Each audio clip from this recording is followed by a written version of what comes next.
경찰 미리 흉기 준비 잔인하게 살해.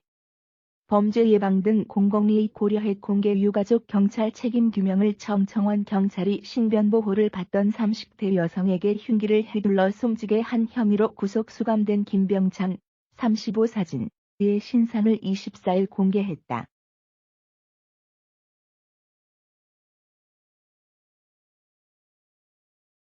서울경찰청은 이날 신상공개심의원회 논의를 거쳐 피해자 김병찬의 신상정보를 공개하기로 결정했다고 밝혔다. 경찰은 김병찬이 범행을 시인하고 있고 폐쇄회로, CCTV 영상 등 충분한 증거가 확보돼 있어 살인 혐의가 입증된다고 보고 공개를 결정했다.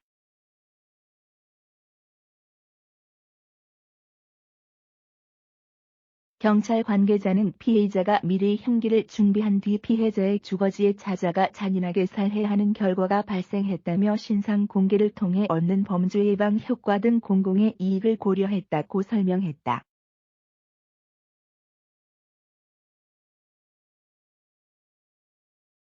김병찬은 19일 오전 11시 33분 서울 중구 저동의 한 오피스텔에서 자신이 스토킹하던 A씨, 32, 에게 흉기를 휘둘러 숨지게 한 혐의를 받고 있다.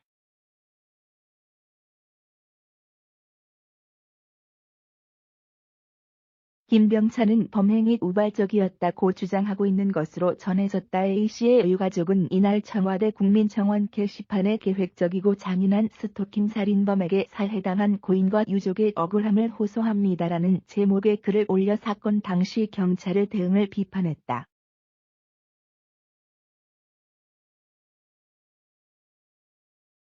게시자는 살인범은 신체적 부위를 이용해 지속적으로 누나 A씨를 협박하고 괴롭히면서 공포에 떠는 모습을 즐겼다. 수시로 휴대전화를 검사해 메시지를 지우고 어디 전화하는지 감시했다고 했다.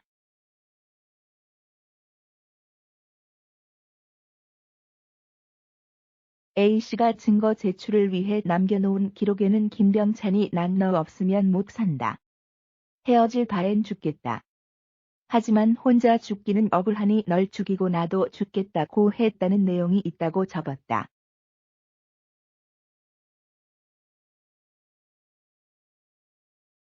유가족은 A씨가 경찰에 신변보호를 요청했던 7일부터 사건이 발생한 19일까지 경찰의 대응에 문제를 제기했다.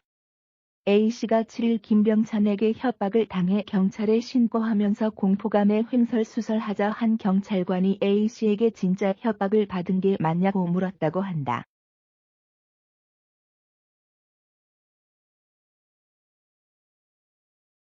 또 9일 김병찬이 A씨의 회사로 찾아와 112에 신고했을 때에도 경찰이 증거가 없으면 도와줄 수 없다고 말했다고 했다. 유족들은 김병찬이 9일 100m 이내 접근과 전화통화 등을 금지하는 잠정 조치를 받았지만 적절한 조치가 없었다며 책임자를 규명하고 개선 방안을 명확히 제시할 것 등을 요구했다.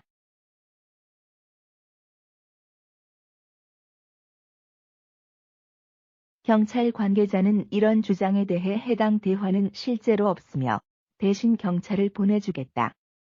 어디로 보내면 되겠느냐고 물었고 피해자는 지금은 현장을 벗어나 먼 곳에 있고 피혐의자도 어디 있는지 모르겠다고 답했다고 설명했다.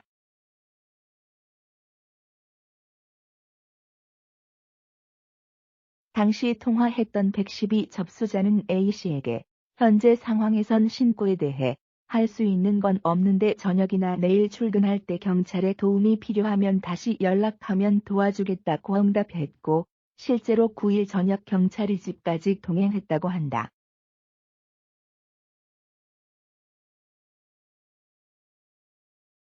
최근 김병찬 사건과 인천 층간소음 흉기난동 사건 등으로 경찰에 대한 비판이 거세지자 김창룡 경찰청장은 24일 전국 14만 경찰관에게 서한문을 보내 비상대응 체제 전환을 선언했다.